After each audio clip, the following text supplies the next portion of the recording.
نحمده ونصلي على رسوله الكريم اما بعد فاعوذ بالله من الشيطان الرجيم بسم الله الرحمن الرحيم رب اشرح لي صدري ويسر لي امري واحلل عقدة من لساني يفقهوا قولي اللهم انفعنا بما علمتنا وعلمنا ما ينفعنا وزدنا علما اللهم انا نسألك علما نافعا وعملا متقبلا ورزقا طيبا اللهم انك عفو كريم تحب العفو فاعف عنا اللهم انك عفو كريم تحب العفو فاعف عنا اللهم انك عفو كريم تحب العفو فاعف عنا.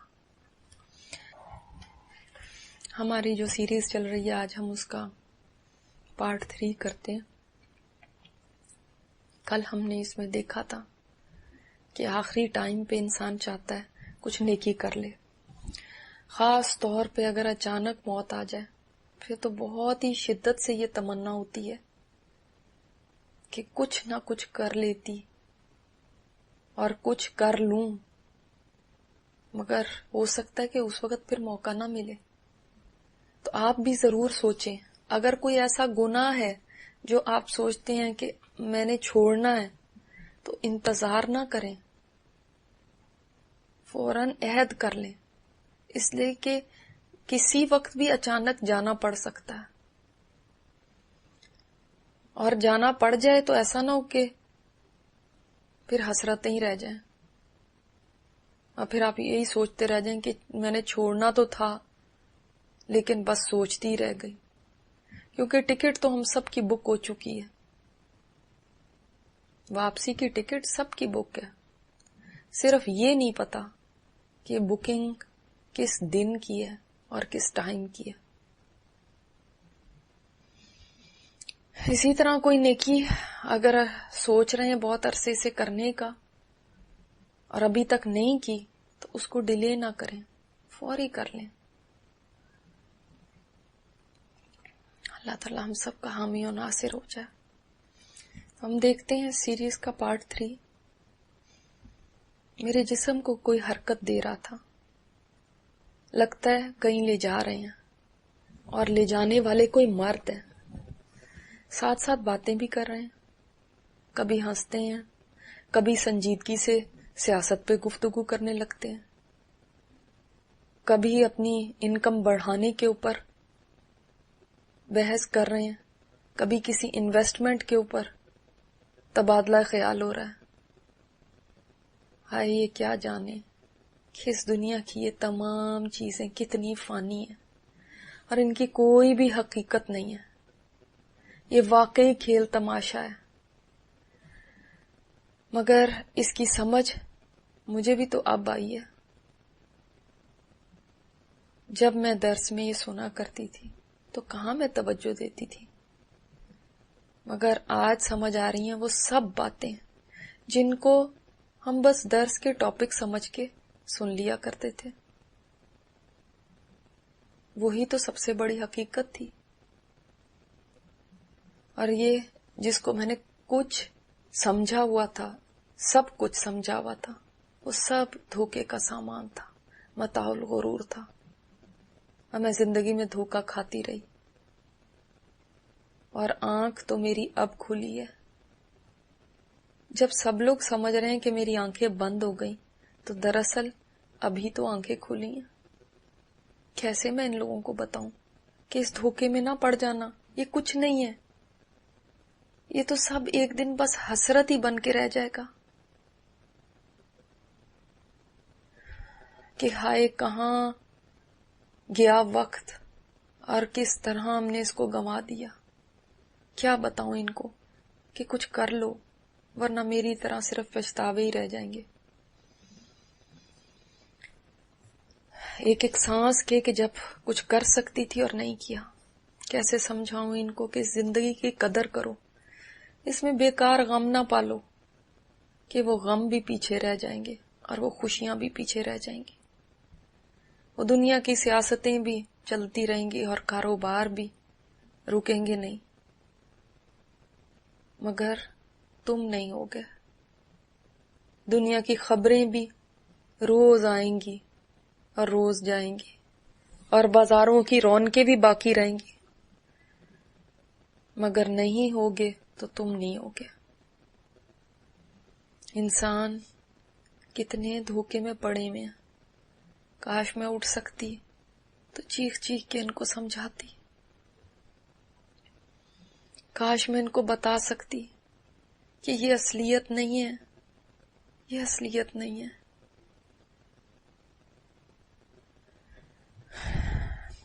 حرکت بند ہو گئی ہے، لگتا ہے گاڑی رک چکی ہے، مجھے نکالا جا رہا ہے، اور بہت سی مانوس آوازیں پھر سے آنے لگی ہیں، کہیں بھائی کی، کہیں ماموں کی، کہیں دوسرے رشتہ داروں کی۔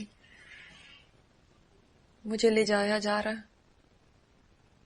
اور کسی سخت جگہ پہ رکھ دیا گیا ہے۔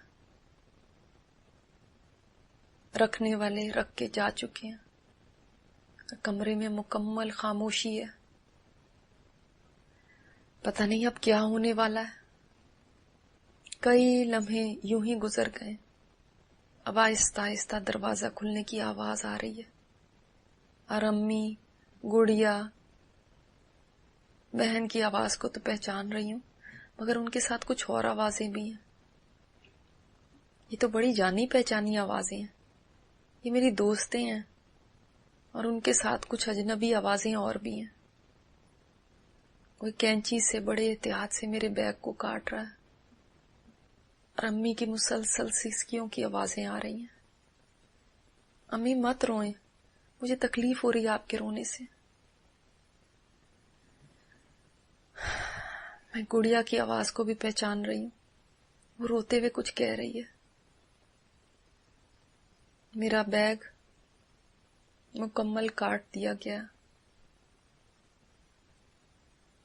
گڑیا میرے چہرے پہ جیسے شاید جھکی بھی ہے، مجھے اس کے آنسو اپنے چہرے پہ گرتے ہوئے محسوس ہو رہے ہیں۔ وہ امی، میری امی کہتے ہوئے میرا ماتھا چوم رہی ہے۔ گڑیا بیٹا، اب آپ نے بہادر بن کے رہنا ہے، بالکل رونا نہیں ہے، ابو کا، بھائی کا خیال رکھنا ہے۔ میں پتہ نہیں کیا کیا کچھ کہہ رہی ہوں، مگر میری آج کوئی آواز نہیں ہے۔ یہ آوازیں میرے اندر سے ہی اٹھتی ہیں اور اندر ہی دم توڑ جاتی ہیں، اور میرے ارد گرد وہی نورانی چہروں والے اجنبی پھر کھڑے ہوئے ہیں۔ اب یہی میرے ساتھی ہیں جہاں بھی میں جاتی ہوں۔ ہاں، دنیا میں بھی تو یہ ساتھ ہوا کرتے تھے، مگر اس وقت ان کا احساس ہم نہیں کیا کرتے تھے۔ میرے اوپر پانی ڈالا جا رہا ہے، اور یہ اجنبی خواتین کتنی اچھی ہیں، مجھے کتنے پیار سے غسل دے رہی ہیں، اور ساتھ ساتھ دعائیں کرتی جا رہی ہیں، اور میرے پاس کھڑی ہوئی یہ نورانی مخلوق ان کی دعاؤں پہ آمین کہی جا رہی ہے۔ وہ اپنے لیے دعائیں کر رہی ہیں، اور کبھی کبھار میرے لیے کر دیتی ہیں۔ امی اور گڑیا کی آوازیں کچھ فاصلے سے آ رہی ہیں، مگر پتہ نہیں کیا کہہ رہی ہیں۔ ہاں، البتہ میری سہیلیوں کی آوازیں مجھے صاف سنائی دے رہی ہیں، دونوں کچھ دیر سے میری تعریفوں میں لگی ہوئی ہیں، لیکن اب پھر وہی موضوع شروع کر دیا ہے۔ تم کیا پہن رہی ہو؟ کوکی کی بیٹی کی ولیمے پہ کتنے بجے نکلو گی؟ ہاں، آج کل یہ چیز بڑی ان چل رہی ہے، نیا ڈیزائن یہی آیا ہوا ہے، اور فلاں جگہ بڑی سیل چل رہی ہے، اور تم نے اس شو کے ٹکٹ لے لیے؟ میں سخت دکھی ہو رہی ہوں ان کی باتیں سن کے۔ روفی اور نازی، کیا ابھی بھی تمہیں یہ باتیں سوجھ رہی ہیں؟ کیا مجھے دیکھ کے بھی تمہیں عبرت نہیں آ رہی؟ بس 2-4 منٹ کے لیے میرا ذکر کیا، پھر تم مطمئن ہو گئی؟ کیا اتنا سا ہی سیکھا ہے تم نے میری موت سے؟ کیا میرے لیے دعائیں کرنے کا تمہیں کوئی خیال نہیں ہے؟ ہاں، میں نے کوئی نیک دوست بنائی ہوتی جو جانتی ہوتی کہ اس وقت کیا کرنا چاہیے، تو آج ایسا نہ ہوتا۔ میری دوستیں دکھی تو لگ رہی ہیں، مگر ان کو معلوم ہی نہیں کہ آج مجھے کس چیز کی ضرورت ہے. وہ پھر انہی باتوں میں لگی ہوئی ہیں.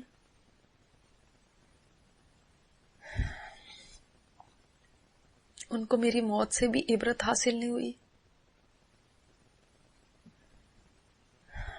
دیکھو تو صحیح، میں بھی کوکی کی بیٹی کی شادی پہ جا رہی تھی اور دیکھو کہاں پہنچ چکی ہوں. کیا تم سوچتی نہیں ہو کہ موت کتنے قریب ہے؟ اس کی بیٹی کا تو ابھی ولیمہ بھی نہیں ہوا اور میں دیکھو کدھر جا چکی اتنی سی دیر میں. یہاں سے چلے جانا بس اتنا ہی آسان ہوتا ہے. مگر ہاں، تم کیا جانو اس کو. تمہاری وہ محفلیں تو آباد رہیں گی مگر میں نہیں ہوں گی. تمہاری پارٹیاں چلتی رہیں گی یوں ہی مگر میری ضرورت ان میں نہیں ہوگی. وہ فن، وہ کہے اسی طرح بلند ہوتے رہیں گے، بس میرا ساتھ نہیں ہوگا. میں تو وہ ہوں جس کو تم لوگ اپنی مجلسوں کی جان سمجھتی تھے.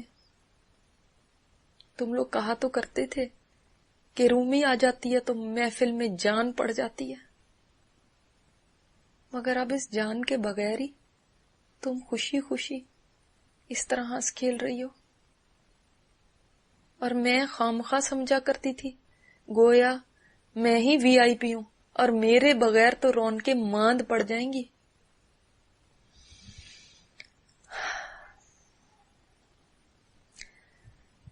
مجھے یوں لگتا تھا میرے بغیر تمہاری پارٹی سونی ہو جائیں گی، مگر لگتا ہے تم لوگ تو ایک دن بھی انتظار نہیں کر سکو گے. اب پتہ چل رہا ہے کہ کوئی آئے یا جائے اس سے کسی کو فرق نہیں پڑتا. ہاں، جانے والے کو ضرور فرق پڑتا ہے. میں نے کتنا لمبا سفر طے کر لیا، کتنی منزلوں سے گزر چکی، اور تم لوگ ابھی تک وہیں کے وہیں. میں تمہیں کیا کہوں، میں خود بھی تو تم جیسی تھی. میری کزن جب مجھے قرآن کی طرف بلاتی تھی تو مجھے بہت اچھا لگتا تھا، میرا بڑا دل لگتا تھا ان مجلسوں میں. مگر پھر تمہارے پاس آیا کرتی تو پھر وہی دنیا ہی دنیا. میں تمہاری وجہ سے پوری طرح قرآن کی طرف بھی نہیں ہو سکی. تمہاری طرف آتی تو قرآن کی کشش کھینچ لیتی، اور قرآن کی طرف جاتی تو تم لوگ کھینچ لیا کرتے تھے. وہ کتنے اچھے دن تھے جب عمل کا موقع میرے پاس تھا.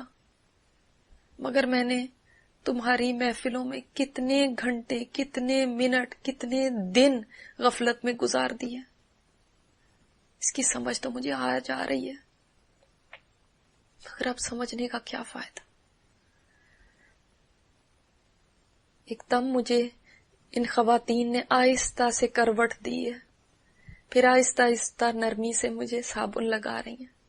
مجھے ہمیشہ سے اپنے سطر کا بڑا خیال ہوا کرتا تھا، مگر انہوں نے اتنے خیال سے میرا سطر ڈھانپا ہوا ہے کہ ذرا دیر کو بھی کھلنے نہیں دیا. یہ سوائے اللہ کے ذکر کے اور دعاؤں کے اور کچھ نہیں بول رہی. کاش میں ایسے ہی لوگوں کو دوست بناتی. کم از کم میرے بات پتا تو ہوتا ہے ان کو کرنا کیا ہے. اب وہ بڑی احتیاط سے میرے سر میں کنگھی کر رہی ہیں. میرے بال کنگھی میں پھنس گئے تو ایک دوسرے سے کہنے لگی ذرا نرمی سے، پیار سے، اے عورتوں تم کتنی اچھی ہو، تمہارا یہ عمل کتنا پیارا ہے. تم ایک ایسی بندی کو جس کو تم جانتی بھی نہیں، جس سے تمہارا کوئی واسطہ نہیں، جو تمہیں کچھ نہیں دے سکتی، جو تمہاری کوئی شکایت نہیں کر سکتی، جو تمہیں کچھ کہہ نہیں سکتی، اس کو اتنے پیار سے غسل دے رہی ہو. تمہارا رب ضرور تمہیں اس کی جزا دے گا. مجھ سے تو تم اچھا کرو یا برا، سختی کرو یا نرمی کرو، مجھے الٹاؤ یا پلٹاؤ، میں تو کچھ بھی آج بول نہیں سکتی. میرا آخری غسل ہو رہا ہے اور میں یہ بھی نہیں کہہ سکتی مجھے کیا پسند ہے اور کیا نہیں پسند. ایسا کرو اور ایسا نہ کرو، پانی ٹھنڈا رکھو یا گرم رکھو، کروٹ آہستہ دو یا سختی سے دو. دیکھو دیکھو کہیں میرا سطر نہ کھل جائے. میں کچھ نہیں بول سکتی. کاش میں اپنی زندگی میں ایسی ہو جاتی کہ کوئی مجھ سے اچھا کرتا یا برا، بھلائی کرتا یا برائی، میں سہ جاتی، میں کچھ نہ بولتی. آج بھی تو سہ رہی ہوں، آج بھی تو کچھ نہیں بول پا رہی. اسی طرح اس وقت بھی نہ بولتی، نہ لڑتی، نہ غیبت کرتی، نہ بدلے میں برا کرتی تو کتنی بھلائیاں سمیٹ لیتی، محسنین والا درجہ پا لیتی. مگر اس وقت میرے پاس آزادی تھی، میرے پاس زبان تھی، جو چاہتی تھی بولتی تھی، کوئی روک ٹوک نہیں تھی. اس وقت کہاں میں کسی کو خاطر میں لاتی تھی، کہاں کسی کو بات کرنے دیتی تھی، پورا پورا بدلہ لیتی تھی. کیا میں اس وقت ایسی نہیں ہو سکتی تھی جیسی آج ہوں؟ آج بھی تو صبر کر رہی ہوں، کیا اس وقت نہیں کر سکتی تھی؟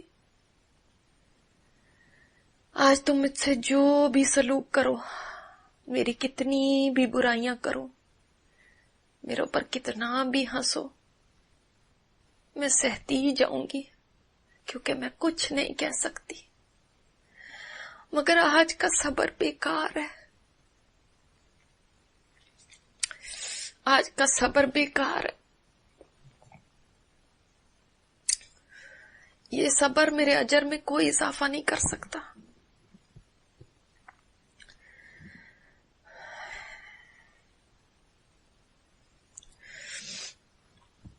اے عورتوں، تم نے بے شک مجھ سے بڑا اچھا سلوک کیا ہے، مگر مجھے آج یہ بات زیادہ پسند آتی اگر میری اپنی بیٹی کو غسل دینا آتا اور وہ مجھے محبت سے غسل دیتی اپنی ماں کو.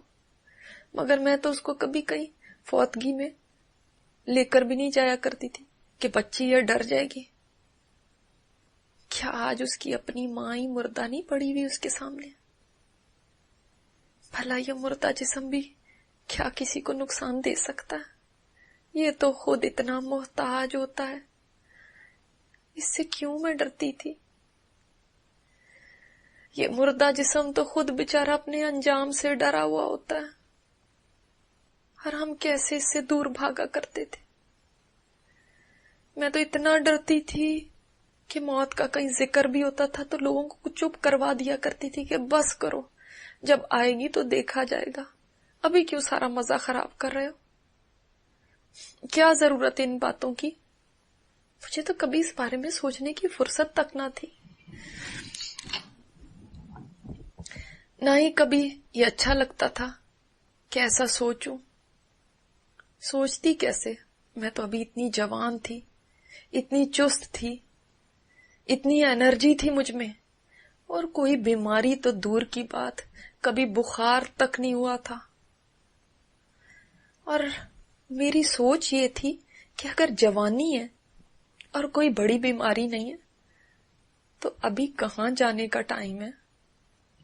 حالانکہ روز حادثات کی خبریں سنتی تھی، مگر کبھی یہ نہیں سوچا تھا کہ میں ایک دن خود خبر بن جاؤں گی. کتنا مان تھا اپنی طاقت پر، اپنی جوانی پر، مگر جب خدا کا حکم آ گیا تو سب جوانیاں دھری کی دھری رہ گئیں، سب طاقتیں گم ہو گئیں.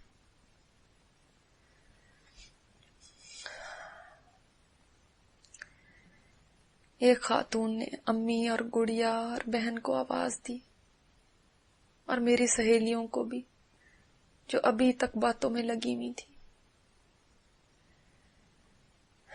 اور ابھی تک ان کو کسی نے کمرے سے جانے کو نہیں کہا تھا. کیا ان کو یہ پتا نہیں تھا کہ اگر میں زندہ ہوتی تو کیا میں پسند کرتی کہ لوگ کھڑے ہو کے یوں میرے غسل لینے کا تماشا دیکھیں؟ مگر میں آج کہاں کچھ کہہ سکتی ہوں. کوئی کمرے میں ہے یا نہیں ہے، میں تو بتا ہی نہیں سکتی، کچھ بول نہیں سکتی، کسی کو جانے کا نہیں کہہ سکتی۔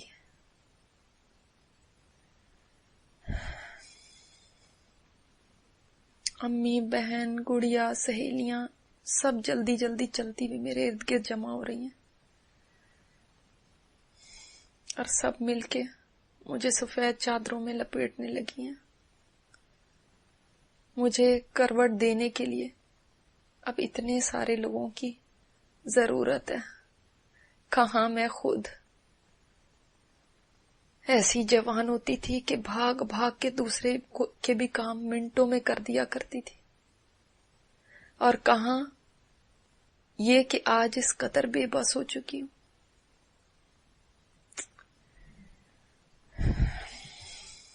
آج غسل لینا اور خود کو لپیٹنا تو دور کی بات ہے، خود کو کروٹ تک نہیں دے سکتی ہوں، اس کے لیے بھی اتنے سارے لوگوں کی محتاج ہوں۔ آج اس بات کی بھی محتاج ہوں کہ کوئی میرے سطر کو بے پرد نہ ہونے دے، خود اپنے سطر کا خیال بھی نہیں کر سکتی۔ آج اتنی مجبور ہو چکی ہوں کہ اشارے سے بھی نہیں بتا سکتی کہ ذرا آرام سے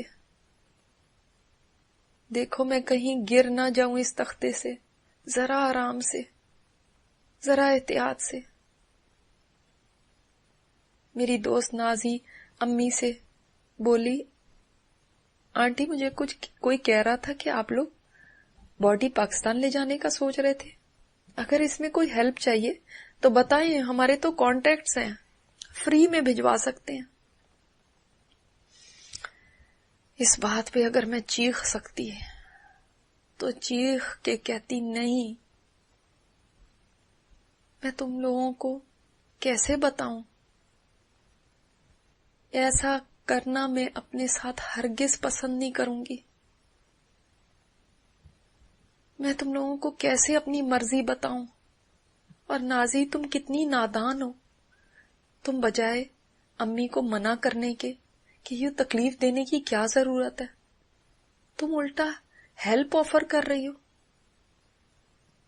اور امی ٹھنڈی آہ بھر کے بولی، ہاں بیٹا، ارادہ تو یہی تھا، وہاں سارے رشتہ دار منہ بھی دیکھ لیتے، اور وہاں ہم سے قریب ہوتی تو ہم قبر پہ آیا جایا کرتے، اب یہاں پردیس میں دفن کرنے، نہ ہمارا یہاں کوئی ہے، نہ ہم یہاں رہتے ہیں۔ نازی بولی، بالکل ٹھیک کہتی ہیں آنٹی، پھر کیوں آپ نے آئیڈیا ڈراپ کر دیا؟ امی بڑے دکھ کے ساتھ کہنے لگی، بس اس کے مولوی بھائی نے نہیں لے جانے دیا، بہت کہا مگر وہ نہیں مانا۔ بھائی جان نے کتنا بڑا احسان کیا مجھ پہ، کیا ان لوگوں کو سمجھ نہیں ہے کہ میرے جسم کو چیرا پھاڑا جاتا تو مجھے کتنی تکلیف ہوتی، میرے اعضاء کو نکالا جاتا، مرد میرے جسم کو ڈرین کرتے، کیا یہ سب کچھ ان کو گوارا ہوتا؟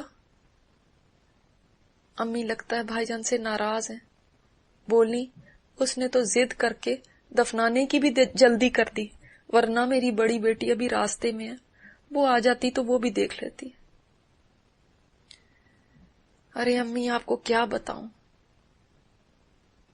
مجھے آج کسی کے آنے کی ضرورت نہیں، مجھے بس جلدی لے جائیں، جلدی لے جائیں میری منزل کی طرف، مت انتظار کریں کسی کا۔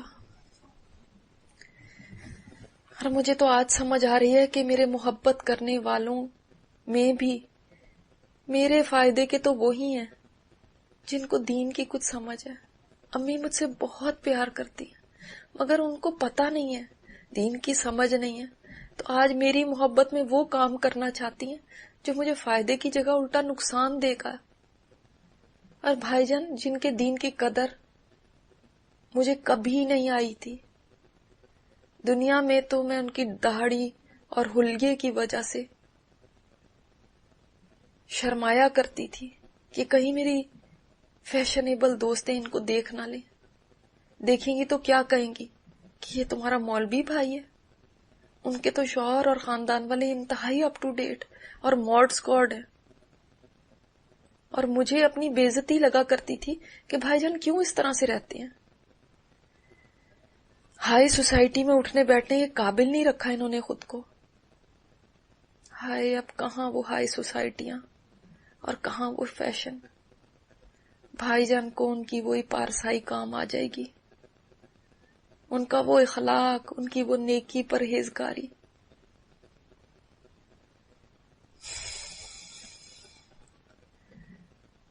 سب لوگ مل کے بڑی محنت سے مجھے چادروں میں لپیٹے جا رہے تھے. یہی وہ کفن ہے جس کو دیکھ کے میں بہت گھبراتی تھی، مجھے بہت ٹینشن ہوتی تھی، اس سے دور بھاگتی تھی، اس کو ایسے سمجھتی تھی جیسے کوئی بلا ہے جو مجھ سے چمٹ جائے گی. اور آج دیکھو یہی میرا ہمیشہ کا لباس ہے. کہاں ہے میری وہ کلوزٹ جس میں قیمتی سے قیمتی جوڑے پڑے ہیں. اور ابھی کچھ تو میں نے خاص شادی کے لیے بنوائے تھے. میرا تو ایک ایک جوڑا انتہائی خوبصورت اور مہنگا تھا، اور کئی جوڑوں کو تو پہننے کی نوبت بھی نہ آئی. آج جو لباس پہن رہی ہوں یہ لٹھے کی چادریں ہیں. کیا کوئی میرے قیمتی جوڑوں میں سے ایک جوڑا بھی مجھے پہنا نہیں سکتا؟ کیا میں ایک بھی ساتھ نہیں لے جا سکتی؟ لے جا کر کروں گی بھی کیا؟ جہاں میں جا رہی ہوں وہاں تو کسی جوڑے کی بھی ضرورت نہیں ہے.